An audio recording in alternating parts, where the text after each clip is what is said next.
Hi Pa. So this is your introduction lecture on power system operation and control first unit. So as we have already discussed in the orientation class, so the aim of this unit is to understand the operation and control power system, and the objective is to have an overview about power system operation and control. After the completion of this unit, students might understand the day-to-day operation of power system and the control action to be implemented on the system. So in what applications this unit will be helpful for you are the load dispatch centers and all the substations. So while completing your this unit 1, so you will be able to understand the applications that are in load dispatch centers and the substations. Let us start into the unit. So the power system. So what do you mean by the power system? So it is a combination of generation, transmission and the distribution. Okay, it is the combination of generation, transmission and the distribution. So that is your power system. So in simple words, we can say power system is a combination of generation, transmission and the distribution. So if you have a confusion, please take this picture, see this picture. So there is a transmission end. Okay, so this is your generation part and this is your transmission end, and it is given to your consumer. So the whole is a power system. The whole system is your power system. The power is being generated in a power generating station, and from there it has been transmitted through the transmission links to the customer. Okay, so initially the generating will be of high voltage. Okay, uh, then it has been distributed through the transformers of various voltage levels, and to the customer it will be of 440 volt or 230 volt. So for a big customers it will be of 11 kV or or 16 kV, which is a high voltage needed for some applications. Okay, so this is your power system on the whole. The next thing that you have to know in this power system is that what is the grid. We often use the word grids. So what do you mean by the word grid? Okay, the national grid or grid is the high voltage electricity transmission network, okay, that is connecting the power stations and major substations, ensuring that electricity generated anywhere in India or anywhere in a country can be used to satisfy demand elsewhere or anywhere. Okay, so it is grid. Okay, in simple words you can say that grid is a high voltage electricity transmission network, okay, which is going to connect different stations and substations and bring the power that is being generated in different ends to the place where the power is in demand. Okay, that is your term grid. So what about the grid in India? So initially or at the time of 1991 we have 5 grids.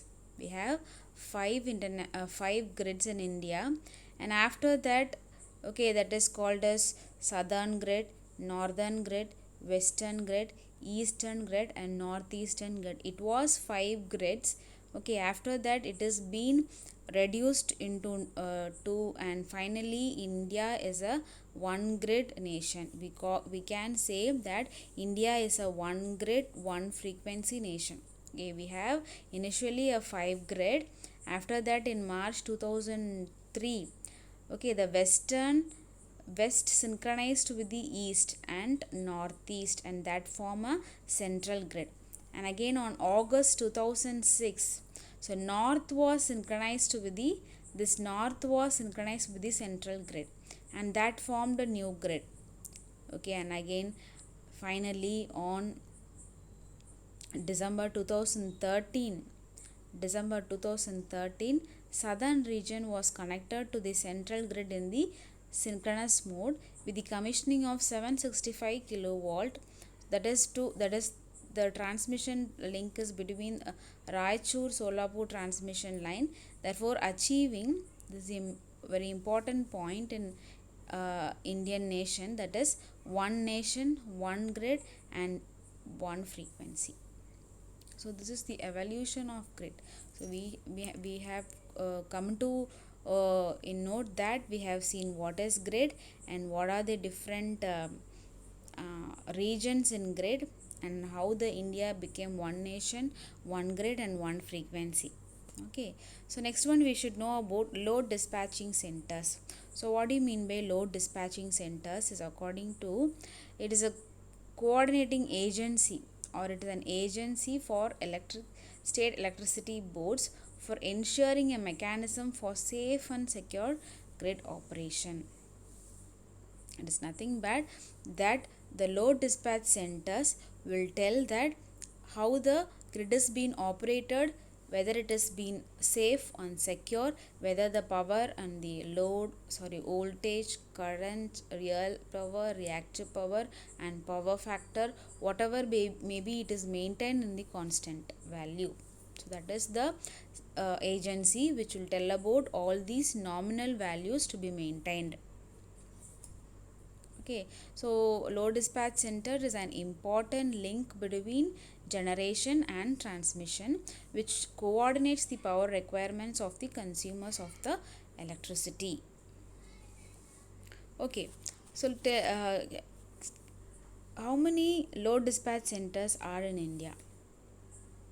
Okay, so you should know that how many load dispatch centers in India. So in India, there is a one national load dispatch center, that is in Delhi, and we have 5 regional load dispatch centers in various portions, various parts of your state. Okay, various parts of your that 5 grids: southern, eastern, northern, western, northeastern. On all these, we have 5 regional load dispatch centers and one national load dispatch center, which is in Delhi. So the regional dispatch centers. So in northern regional load dispatch centers are in Delhi, Haryana, Himachal Pradesh, Jammu and Kashmir, Ladakh, Punjab, Rajasthan, Uttar Pradesh and Uttarakhand. And similarly for western, it is in Maharashtra, Gujarat, Madhya Pradesh, Chhattisgarh, Goa, Daman Diu, Dadra and Nagar Valley. Then for eastern, it is in Bihar, Jharkhand, Odisha, West Bengal, Sikkim. And for southern, it is in Tamil Nadu, Karnataka, Kerala, Andhra Pradesh, Telangana and Pondicherry. And for northeastern, it is in Arunachal Pradesh, Assam, Manipur, Meghalaya, Mizoram, Nagaland and Tripura. So these are some of the regional load dispatch centers in India. So you should know that what is the purpose of load dispatch center. It is going to be a link between the generation and transmission in safer way to maintain the values of frequency, real power, reactive power, power factor in constant. This load dispatch center will help. Okay, so what is the objective of national grid? So now we have completed the portion of grid, and now you should know the what is the objective of national grid. So it is to transfer the power from surplus region to deficit region. So the main purpose of national grid. So what is it? It is going to take the power from higher region to a deficit region. Okay, or to transfer power from surplus region to deficit region. So and also to utilize maximum resource from the diversified region, and to ensure the reliable, economical and quality power. So where all the international connections are being done in India are in Nepal. The grid is been Indian grid is connected with Nepal and Bhutan, Bangladesh and Sri Lanka. Okay, so on these 4 countries, Indian grid has been connected. So the pictures tell about the what is the kV and what are the link that has been transmission link connected, in how many megawatt it has been connected with India. So the Sri Lanka, it is connected through sea cable. Okay, it is a high voltage DC link that has been connected through sea. Okay, so these are some of the international connections of Indian grid with the another country, another four country. So on the whole, we have seen today as an important topic of what is the grid and what are the different types of regional centers, load dispatch centers, and what is the purpose of that load dispatch centers. Okay, and also the objective of national grid. So okay, so on finally, I would like to end with president's message, that is a former president message, to save power for future generation. So you should cut down energy losses. You should utilize technologies to provide diverse supply of environmentally friendly energies, that is renewable energies. So we must achieve energy independence by 2030. That is, energy independence is that you should use renewable energy 100 percentage. That is what the word indicates. Okay, that line indicates. And you should also increase the power generated through renewable energy source from 5 percentage to 25 percentage. This is the nation's first highest priority. This is the message that is given by a former president, Dr. APJ Abdul Kalam. That is, the first and highest priority is to follow these messages. Okay, so that our India will be non-polluted country. So that is what he expected. Okay, so save electricity. We'll meet in next class with a different topic. Thank you, ma.